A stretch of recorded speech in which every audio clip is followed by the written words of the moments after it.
O prav zanimivi rock združbi v nadaljevanju, Pero Lovšin pa je na drugi strani. Zdravo. Živijo, lep dan. Lovšin, Janežič in Pobegajlo je naslov nove zasedbe. Kaj to pomeni? Ja, pomeni, da smo se trije kampeci najdel, ki doslej nismo sodelovali. V bistvu sem jih združil jaz sem tudi v bistvu avtor, ampak dejansko sem išel enega kitarista, ki bi nekaj mojih komadov času primerno bolj osvežil z eno, nadgradil bi rekel, z eno trdo, klasično rock, hard rock, metal kitaro, punkovsko, hardcore, kakor hočemo.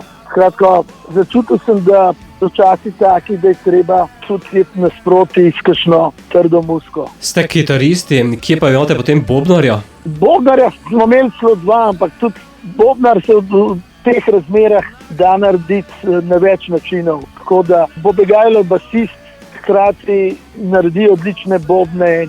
Mi smo v bistvu naredili svoje bobne. Prva pesem, ki jo predstavljate, je naslovljena Bogovi veselih ljudi. Ja, je to malo ironičen naslov, je pa poanta kar jasna. Bogovom ni treba verjeti nobenim. Do zdaj preveč smo bili nekako prepričani, da s tem, ko smo razbili eno državo, da bomo lahko drugi mirno živeli. In situacija je taka, da smo stisnili malo kot se tiče odnosa do življenja, do politike, do miru, do vojne. Vidimo, da je vprašanje, rečemo, miru, za katerega sem se zavzemal že na enem komadu, mogoče mojem predzadnjem komadu, ne bom šel na vojsko, takrat še z akustičnimi kitare v glavnem. Zato sem tudi videl, da rabimo malo ostre kitare. Je podpisano na stran, v spredje stopil res največji napuh elite bogataške in pohlep vojaške industrije, že prej tudi farmacevtske in nasploh industrije nasploh. Če vidimo, kaj so si špogali nemški okupatorji v zadnjem času, ko so Slovencem ukradli še navijaški slogan. Tako da vidimo, da je situacija res zrela za eno totalno revolucijo spet. Torej, veselih ljudi je vse manj, ta malih bogov pa je vse več. Ja, tudi to lahko rečemo. In seveda moja poanta je v tem, ker jaz zmeri hočem najti eno pozitivno varianto, če se le da. Zato sem tudi začel s tem komadom. Ko se veselje vrne med ljudi, so bogovi brez močine. Mi moramo najti veselje v sebi in veselje pa takrat, kadar smo svobodni, neodvisni in imamo, če kaj rečemo, da to kaj velja. Žal v Sloveniji že nekaj časa ni tako. Vse, kar ljudje mislijo in govorijo, je kot bob ob steno, kot rečejo. In stvari so res v bistvu dosegle eno dno. Vidimo, kako umirajo ljudi in se cela naša zahodna Evropa, vključno z našimi velikimi brati, v bistvu skrije z enem leporecem in neizmerno podpira še naprej ubijanje. In to je težko verjeti. Ena Evropa, za katero sem mislil, da je svet razvoja demokracije in svobodoljubja, da to dovoljuje. Ampak žal je tako. Peter, je ta pesem tudi uvod v kaj večjega, v kakšen večji izdelek? Obsežnejši izdelek? Ja, ta ekipa je trenutno skoncentrirana bila na 4 na maxi single, ki ga mislim, da sem jesen.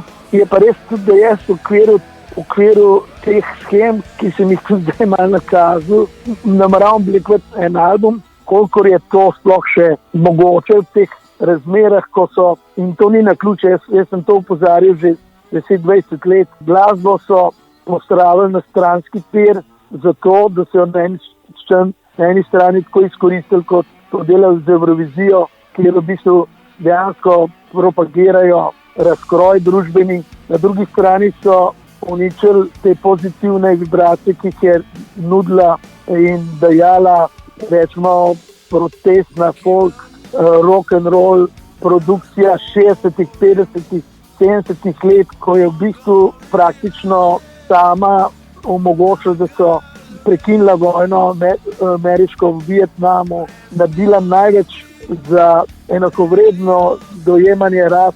Vemo, da Beatli, rečemo, so bili prvi, ki niso hoteli nastopati v Ameriki, ko je bil stadion razdeljen na črno in belo publiko. Ne. In rock'n'roll je bil prvi.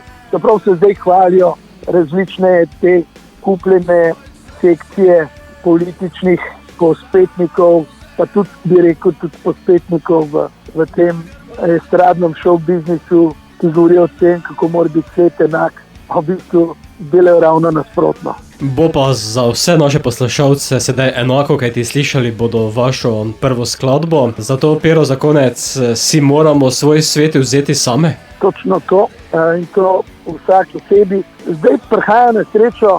Po eni strani Slovenija, moram reči, ima potencial, jaz vidim, so duhovi, ki so drugačni, dosti je tega čutiti tudi v alternativni muziki, v literaturi, tudi v filmu, včasih tudi na televiziji, v nasprotju s Španijo, Norveško in Irsko, ko bodo priznali Palestino, nekaj, kar odpira malo več upanja, ampak drugače je v glavnem ta zahodna demokracija pokleknila pred tem velikim kapitalom in čas je, da če imamo kaj duha, da stopimo skupaj, oziroma tako, kot se pravim, čitaš ali pa vidiš, obstajajo ljudje, ki so še globlje v tej politiki, kot sem jaz, in eni pravijo, moramo si vzeti, ampak tudi se umakniti. Zveti pa svoj način življenja, se umakniti od tega korporacijskega močvirja in začeti živeti po svoje, v tem smislu rečemo, so tudi dobrodošle agrarne skupnosti ljudi, ki hodijo v rock'n'roll klube. In na te ciljem tudi jaz, zato je delovni naslov tega projekta Hard Rock Buffet, kjer lahko ljudje živijo na svoj drugačen način.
To